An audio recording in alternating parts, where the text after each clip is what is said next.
Ayi mina kuyangiqala ukuthi ena kunobaba wengane kuthiwa usakhile. Ngazi ukuthi mina nahlukana noZama engakakhulelwa nokukhulela. Ngoba ngosuku uZama aphuma ngalesibhedlela. Wafika ekhaya ehamba nobhuti wemoto ebomvu. Kwathi ubani wathi Umsayipho. Babefunda nabe college. Wathi mayifika ekhaya ebuya esibhedlela ke ngoba sasigcwale nathi kuya. Masifika sifica lezi zinto lezi ezithengiwe singazithenge ubani. ZakoPep zakobani bani. Mase sikushuthi asisayilethe impahla banakho ukuthengiwe ethi ingane yami ngiyizigqoka izinto zasePep. Yizo lezi sayifika nawe. Yasho izona. Okay. Wafika ke nengane igqoke lezi impahla ekhaya ilethwe le monto yalobhuti ekuthiwa umsayipho. Ngabuza ukuthi uyena kade lethe impahla naye wathi hayi ubengafiki njalo kodwa kuyena ulethe impahla.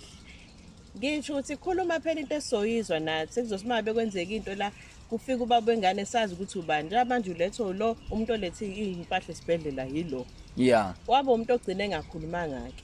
Kodwa umuntu esimaziyo ukuthi ubaba wengane ofana nengane. Ingane iyibalela imhlophe ngisho ekhaya akekho umuntu omhlophe. Sonke sibamnyama. Ifana nalobhuti oyifika ngemoto ebomvu. Bonani igama nguSakhile wakamthethwa. Ngokuhlala ngwasemsinga. Ngibhalile abaka Nyoni TV ukuthi bangifunisa isithando sami ebesoma wengane yami uSilindile esadukelana eva ukuthi adede. Sihlanganele nabo bazongisiza njengamanje. Sinibingelele babukeli beNyoni TV ngaphasi kohlelo kwenzakalani nibingelelo umalandela ke namhlanje Nkosi yami wakekho madoda umzukulu kaVulavala Detsiba Dimagwalagwala ugcumfala kahla uGwajo siyaxolisa ke babukeli sizomthola ku-episode elandelayo namhlanje sibhalelwe yiwena ke uSakhile babukeli lapha emakhaya ofuna noma ubekade efisa somcingise noma sombhekele isithandwa sakhe okunguSli nakhona sihambile ke sokwenzakalani sawumcinga uSli le ngoba umkhondo siwutholile ukuthi bekuyingane yaseManguzo ngebhadi ke sangabe samthola sabuya sase sathola udadewabo okunguzama osebenzele ePine Town ngenhlanhla ke salidingile udaba ngoba lugcine liphoqa ukuthi simthole udadewabo abuye azosinika impendulo ngosisi wakhe okunguSli uSli obekade kuyisithandwa sikaSakhile akade ethandana naye mbukeli ihlala ungayindawo sikulethele udaba olubhlungu kakhulu oludabukisa kakhulu esicabanga ukuthi luyi-episode yokuqala egcine ithinta udadewabo noma luyi-episode yokuqala egcine lithinta omunye umuntu onolwazi ngomuntu okade somfuna ngenxa yokuthi kunezimo agcine ehlangabezana nazo empilweni ozozibona noma ozozithola ngoSli noma ngomuntu okuyena okade eqondene nodaba.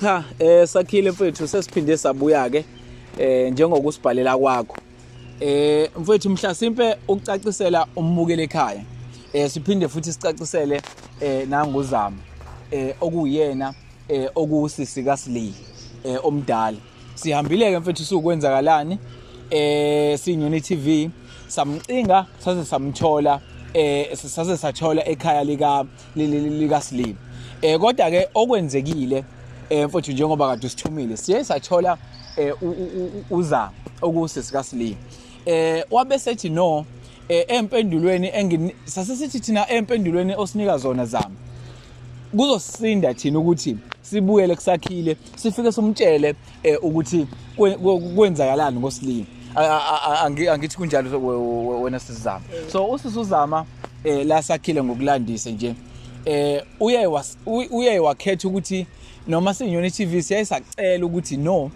Zama siphelezele okungenani siye nawe kuSakhile ngenhlanhla ke futhi ke uZama ube umuntu ongabanga nayo inkinga ukuthi okay sisuke size kuwena mhlasimpe mfowethu ke uzolandisa umbukele ekhaya obukile njengamanje uphinde futhi ucacisele na uZama ngoba mhlawumbe nathi bese sokubeka sokubekayo ngempilo ekade niphila noSli phambilini mhlawumbe kube khona esukushiyayo mhlawumbe awukuphinde futhi usinikeze ukuthi kahle kahle uSli nithandane nini ubudlelwane benu bebunjani naze nagcinana nini mhlawumbe mfethu nje kusilandisa ukuze sithi siqale lolu daba sinoZama kube ukuthi sihambisana sobathathu nababukele emakhaya ngokunjalo.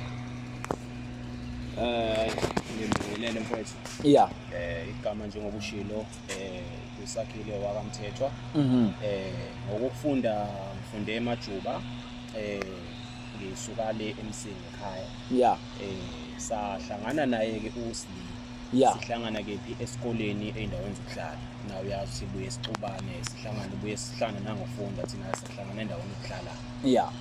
Kuthe sihlangene ke noSli kwakuhle into yethu cha sajwayelana ngamazi wangazi yonke into yalula kwaze kwafika mhlawumbe lesikhathi la sicabanga khona ukuthi hayi akisikhuphula izinga lethu la kumele khona izinto zisenze ngenye indlela yabo kwasho ukuthi haya ule umuntu obengathandathandi ke mina uxoxa ngabantu abaseduze kwakhe abangani yabo sisibakhe yonke leyo wayengakhonza wayithi manje ngimbuza nje noma sidlalela vela ngathi uyashintsha yabo bese ngiyamiyeka.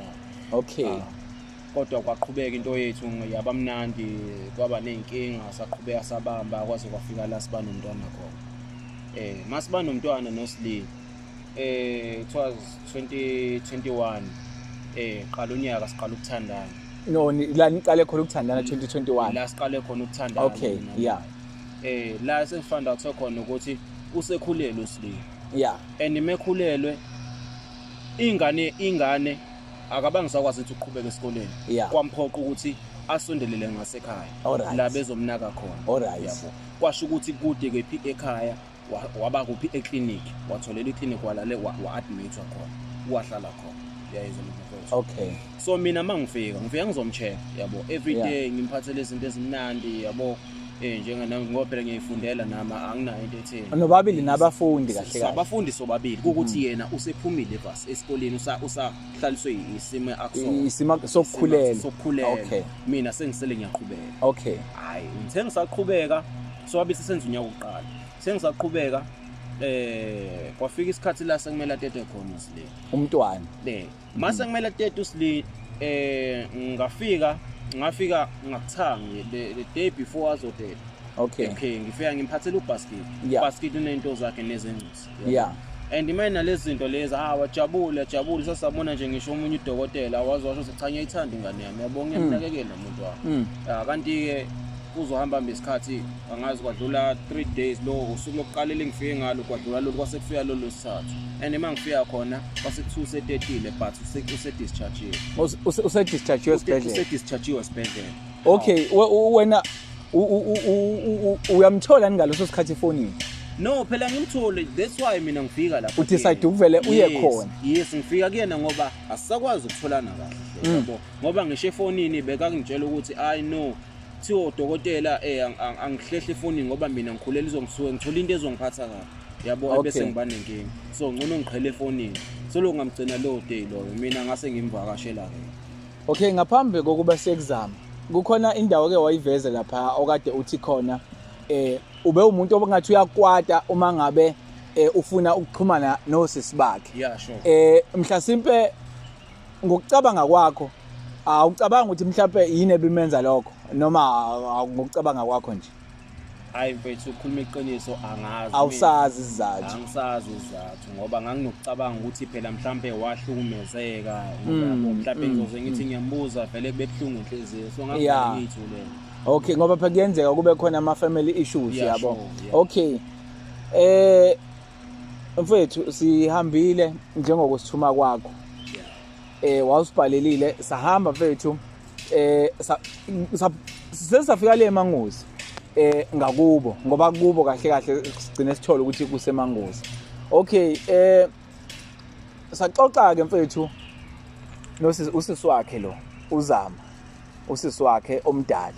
So sisuzama nangu ke usakhile nawe ke njengoba wazi ukuthi sokucelile sokwenzakalani siNyoni TV futhi siyabonga ke futhi ke Zama ukuthi ukwazi ukuzongena entweni engakudingi ngoba kahle kahle ukwenzakalani uphakathi kwabantu ababili abathandanile uyabona wena umuntu engicabanga ukuthi uwokuqala ohlelweni esinayo okuwusisi womuntu okade ethandwa uyabona so shuthi usumuntu wesithathu kahle kahle so sisuzama nangu usakhile mfethu.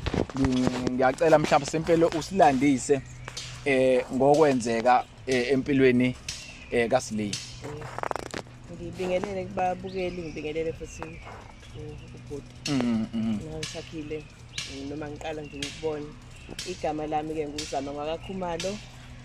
Ngokuhlala ke sengaba sePinetown noma ningithole ekhaya eMangozi akusekhona izinto engilungisa ngoba sinababazali. Yeah. So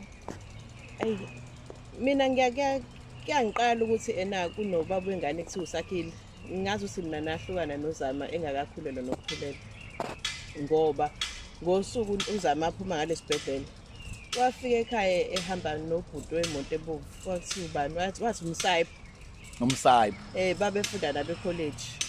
Uyena umuntu engimaziyo wawuthi uZama mayifikile ezovakasha ekhaya bese ocingweni nalofana embiza ngoSipho ibhadi. Nokuthi nje ukukhona umuntu ofikayo ethiwa agcina ekhulelwe osakhile Okay.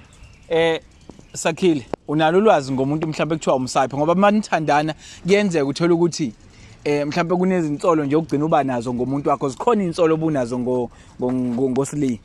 Mhlawumbe ekukubhanqeni. Azikho nezingqabano mhlawumbe nanginaba nazo. Yabo bhuti wami. Kuyakuthiwa inqaba lendoda alihlekwa. Ngoba kushiwo ngezathu ezifana nalezi. Yabona mfethu uma ngakutshela ngaleli gama lela ngiqala ukulizwa. Awuqala ukulizwa. Angiqala ukulizwa ngoba kwakuthi mangikhuluma ngalo hayi no i-ex yami hayi sisahlukana lo umuntu nje kade esasifunda naye primary. Uyabona? Yeah. Okay ke okay Sakhile. Siqhubeke sizizama. Bengisafuna ukuthola lokho. Wathi mayifika ekhaya ebuya esibhedlela ke ngoba sasijwayele nathi kuya masifika sifica lezi zinto lezi ezithengiwe singazithenga ubani. ZakoPep zakobani bani. Mase sikushuthi asisayilethe impahla banakho ukuthengiwe ethi ingane yami izigqoko izinto zasePep.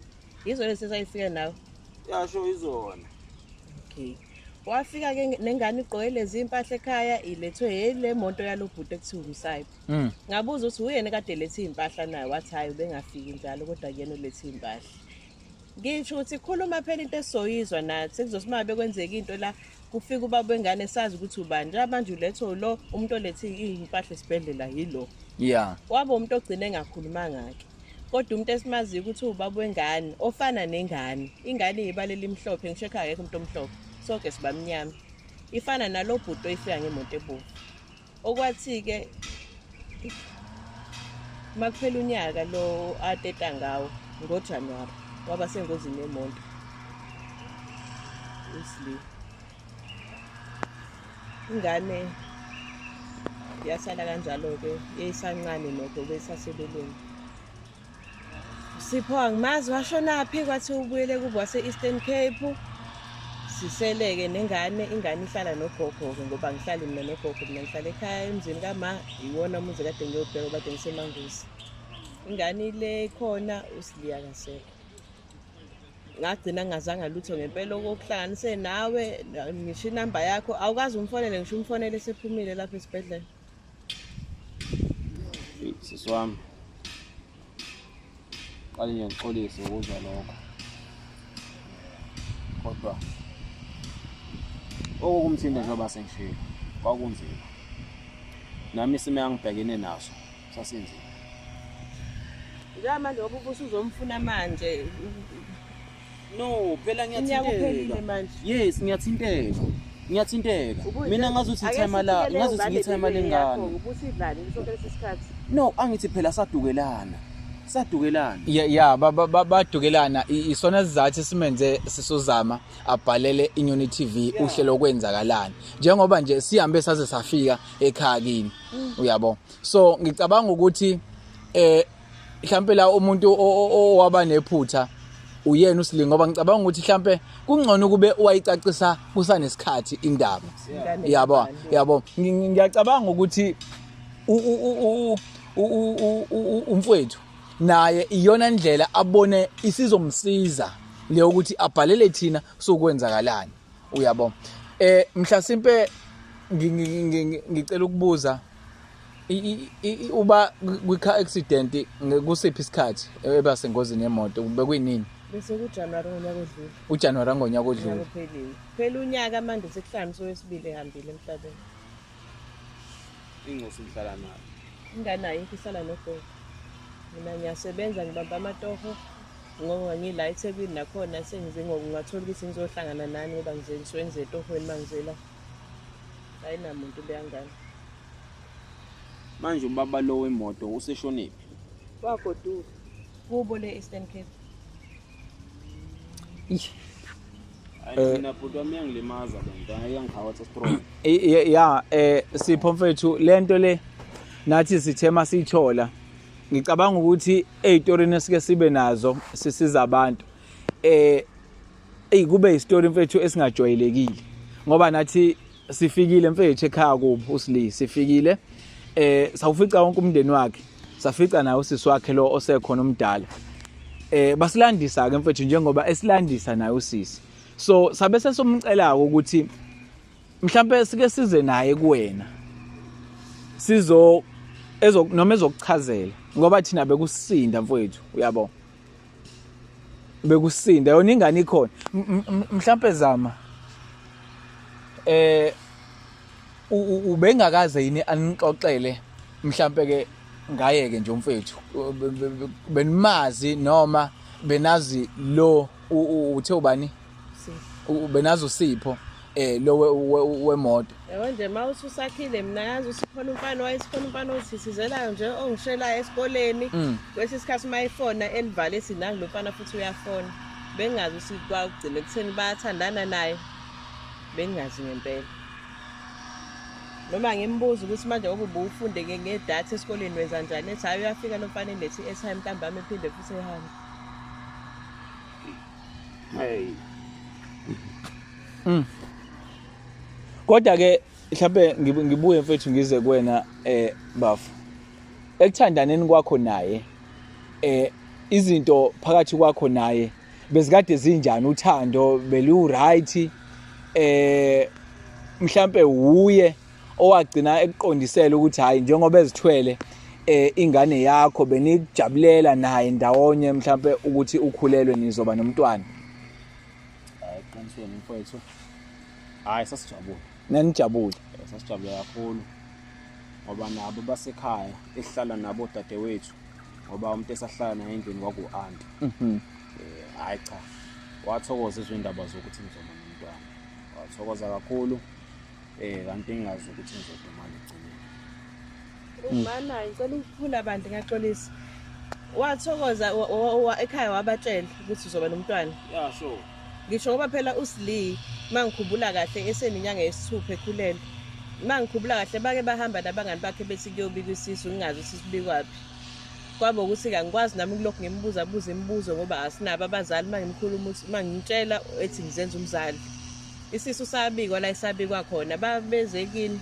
hayi kithi nuhoze bafike kithi akaze bafike kithi mhlawumbe abangani bakhe okhuluma ngabe kade efunda nabo esikoleni noma mhlawumbe abangasemakhaya le emakhaya abasesikoleni hayi mfowethu mhlawumbe basibike resi sisu ngeke uzosibika ekhaya akaze ngimtshengise ekhaya thina no sister babexhumana efonini ampelele usisi wakhe amthole ambuza impilo uhamba kanjani ingane nawo hamba kahle ingane nina hayi si right thina akaze afike thina ekhaya asimathi nekhaya mina ngikhumbule ethi angimphelezele esekhaya angikhumbule ethi simphelezele ngingabe nathi sahamba safike sahlawula khona asiyanga ngobani ingoba sasingasekhaya kubukuku wayisikhomba le indawo enehlukweni sengisazi nje esikhawini sithi unekhaya esikhawini kodwa beningakaze nifike khona no kaze sifike khona kodwa ke lento mfethu isicacisela ngokusobala ukuthi umuntu obekade engasihlahlela lento uyena uSli kodwa mfethu singeke sisahlehla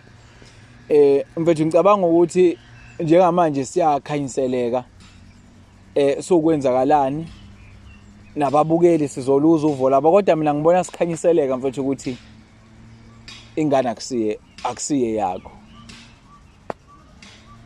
uyabo ngibona sicaciseleka mfethu ngokusobala ngoba nangu sisi wakhe uyasho futhi ngicabanga ukuthi usulitholile neqiniso lokuthi isona sizathu esenza ukuthi ungabe usamthole engcingweni after ese-discharge ngoba kukhona umuntu okasekufane amthathe esibhedlela noma lawa ekade ekhona ngaleso sikhathi amhambise ekhaya kuphi njengoba esilandisa uzama ukuthi wafika ngemoto ebovu.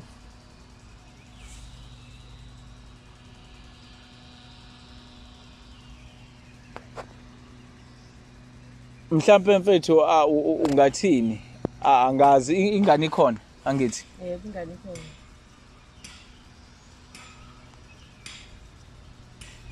Hayi mfethu angazi ngathi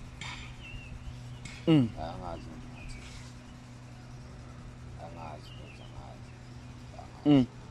phela wona amagama mfethu mhlambe bengilindele ukuthi ngizoyithola ingane mhlambe kube ukuthi khona okudingekayo kuyona mhlambe kudingeka into ethile kumina noma mhlambe kudingeka ukuthi ngize ngiye khona uyabo into ezifana nalezo hayi ukuthi mfethu ingane ngizothola ukuthi ake bengacabanga le futhi bengacabanga ukuthi uyena uSlibe ngayenza le nto. Ey Kodwa mhlawumbe usakhile ngiyakholwa ngokubona ukuthi ingane ayifani nayo akuyona yakhe angazi senza njani ukuthi sakhile ngokusuka la Ikuphi isekhaya. ingane isemakhaya nathi mfethu sificile sayibona ingane isemakhaya. athokoza Ungakuthokozela ukuyibona. Ya ngoba lokho mfethu mhlasimpe kukhomba nje nokuba nesibindi kwakho nobudoda ndoda ukuthi kungathi kwenzeka izinto ezifana nalezi ngoba phela ngiyakhumbula nje sichazela usho indlela omthanda ngakhona uSlibe.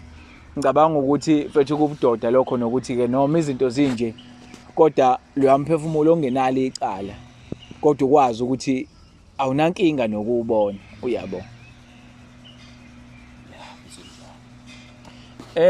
Enye into la engifisa ukuyithola sisuzama kuningi engikufundayo noma sengikufundile ngoSlibe since siqale ukulandelela udaba lwakhe. Ngifuna ukuchecka ukuthi uSlibe ube umuntu onjani ekhaya. Ngiyazi ke mhlawumbe ulwazi lasesikoleni awunalo kakhulu but sizolibuza kumfowethu. Ekhaya ke nje ube ingane behavior kanjani ekhaya? Yazi mokuba ngoSlibe konakala emva kokushona kwabazali bethu. Mina ngineminyaka 16 yena wayena9. Wesamncane. Kwakunama-chores ukuthi wena uyapheka wena uwashiza intshanonzi ukuthi wakwenza kwathi mase eqala esena13 eserealize kahle ukuthi cha phela lo muntu akuyena uma wami ngeke uzongitshela. Yeah. Kwaqala lapho ke konakala ngisho esikoleni ugogo ubizwa njalo uyothetha amacala kaSlibe.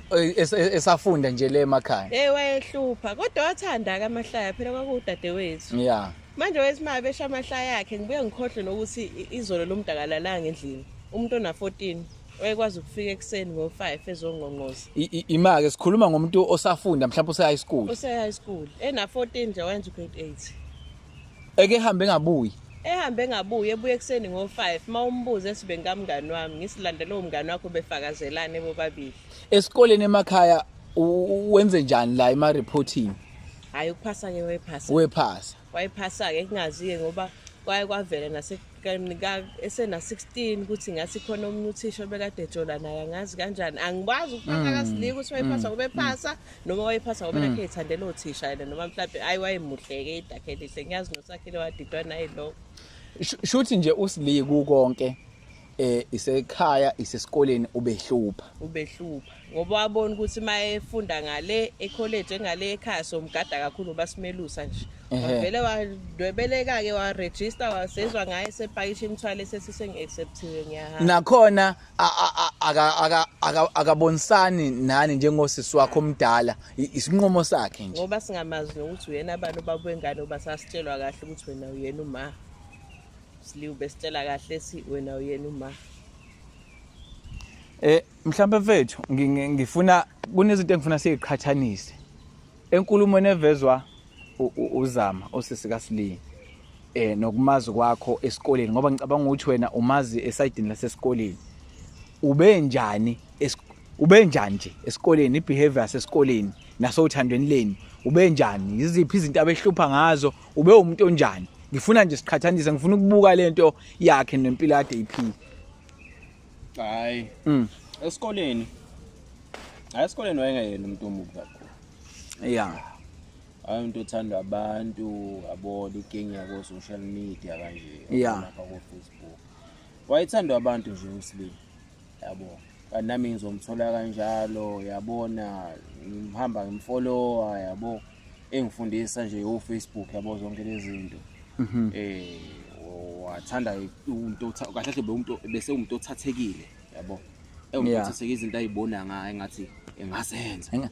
Even indlela yokugqoka umuntu kanjalo, yeah. Athenge yonke into ayibona ithengwa ngala, adle yonke into edliwa ngala, yabo. Mina ngenye ide wakwangifuna okunye ukudla engakwazi ukwazi wanami.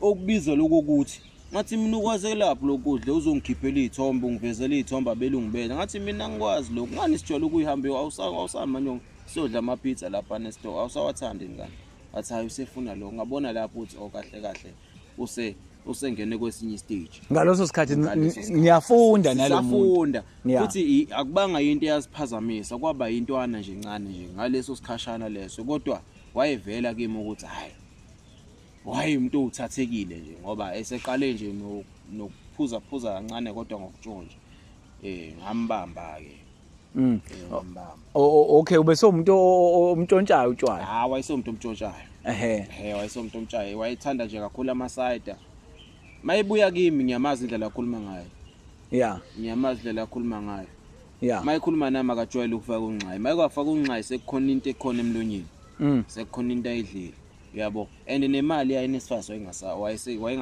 wayengasayispendi ngendlela ayispenda ngayo before thina sisafunda sisanda kuqala ukwazana ube seyimosha kakhulu seyimosha kakhulu ngoba sasivumelene ukuthi ibudget yomuntu njengoba sithandana 50% at least usebenzise into oyifunayo 50% uye intweni ezizidingo hayi yena ke hayi cishe bokuba impilo khona lokho mhlawumbe athenge icrosser futhi nakhona icrosser into ezincane lezo nalezo ezingayiqedi ngisho kuze mhlawumbe kuze kusize mina ngithi I know ngathi ngimthengele yabo just umkhombisa ukuthi kahle kumele abuthenga kanje hayi ngoba mhlawumbe ngisuke ngangifuna kodwa ngangithi akatheke kanje yabo njengomuntu wami yabo angayihlekisi ngabantu ingane ziyathenga la ifike nobo plastic ifike abantu plastic nakho konke ukudla phakathi yena afike mhlawumbe no plastic abayi2 yabo mhlawumbe mfethu ukuphula ulimo zikhona yini izinto ezifensi ebekade umfice mhlawumbe ngabe impahla yokugqoka ngabe amafu ngabe ifoni ngabe but lezi zinto obonayo na ukuthi mangibuka la no man uSli ubengeke ayithenge lento zikhona yini izinto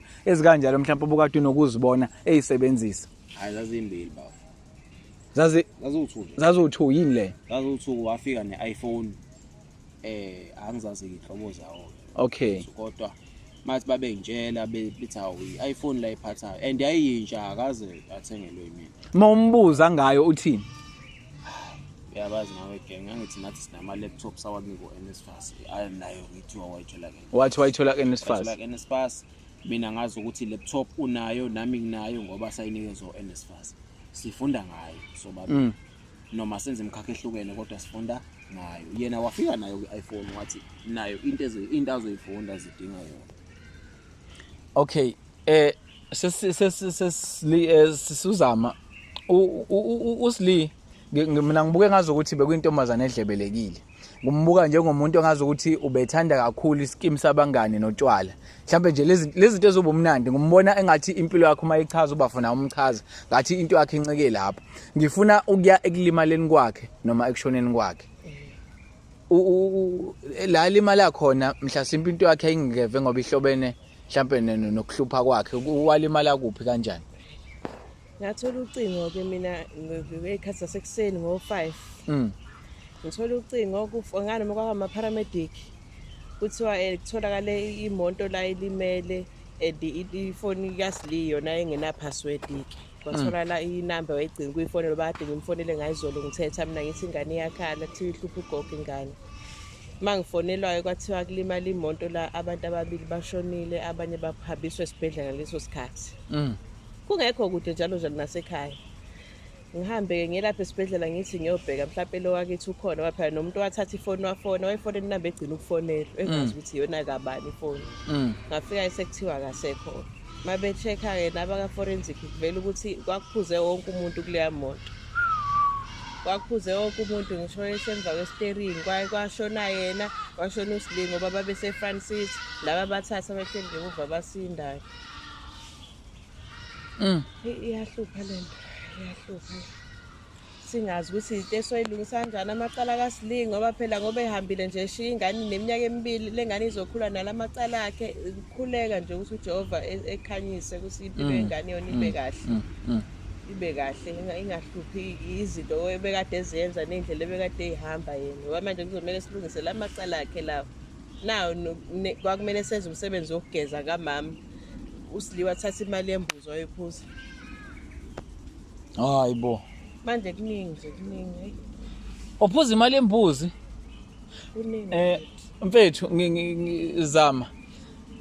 Angazi amazwi ongawasho kumfethu.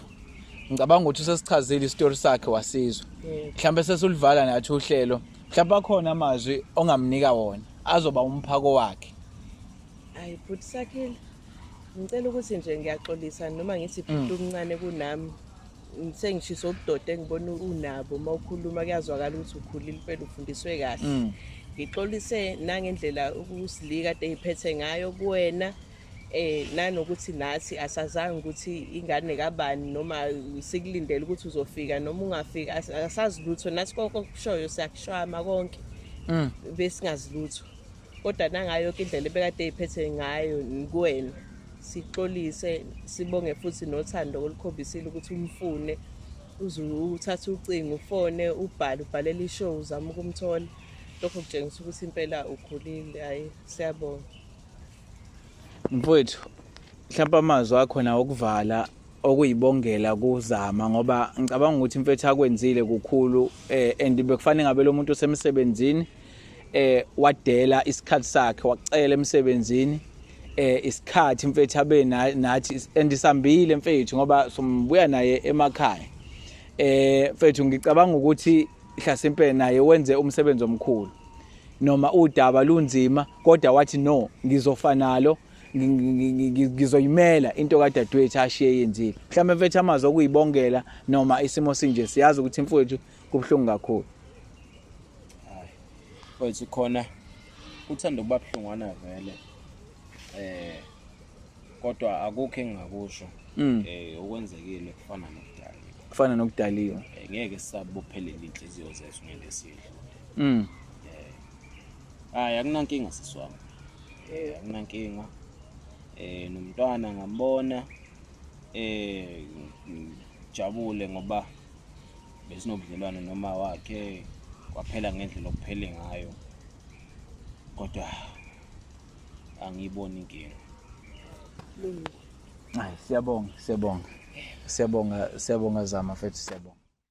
Babukele emakhaya nolibonileke udaba olithinta uSakhile nolithinta uSli ukuthi lube udaba likanjani. Uma solubuka lo liyadaba babukeli udaba olusitshelayo ukuthi uSli noma okubhlungu noma engasasekho kodwa bekuwumuntu onganaki bekuwumuntu owenza izinto ngendlela egculisa yena ezomhlukumeza omunye umuntu ngoba siyathola ukuthi nasekhaya ube nakho ungalalaleli noma ube nakho ukwenza izinto ngendlela yakhe. Okay, siyathola futhi ukuthi uSakhile ube umuntu kade enothando kakhulu ngaye futhi uyakhombisa ukuthi ube kade emkhathalele kakhulu ngokungamtholi kwakhe njengoba ekwazile ukusibhalela thina njengeNyoni TV njengokwenzakalani nathi udaba lakhe futhi salithathela phezulu sazama ngemizamo yethu yonke ongangokuba sigcine sicela saguqa emndenini wakho uSli ukuthi sithole uzama ukungusisi wakho omdala ngoba asitshele khona bekusinda kakhulu thina siNyoni TV sokwenzakalana ukuthi sibuye size kuSakhile sibe simbone uSakhile ukuthi noma ekhuluma nathi esichazela ngodaba lukaSli iyamhlukumeza kakhulu leyo so sase sidecide ukuthi ake sibuye nomunye womndeni wakhe uSli azosichazela akukho ke esingakusho okuningi babukeli ngodaba olithinta kakhulu uSli ngoba sikhuluma ngomuntu esicabanga ukuthi even umndeni wakhe usakhile kubahlukumezeka kakhulu. Singeke ke sihlaziye kakhulu babukeli ngomuntu ongasasekho esingalizwanga futhi neside lakhe nongeke futhi asasinikeza uvo lwakhe. Sithole ukuthi lezo zonke lezi zinto abalwa kuzona ubezenza ngazephi izathu. Sizocela ke ukuthi babukeli sihlangane lapha kwi-comment section.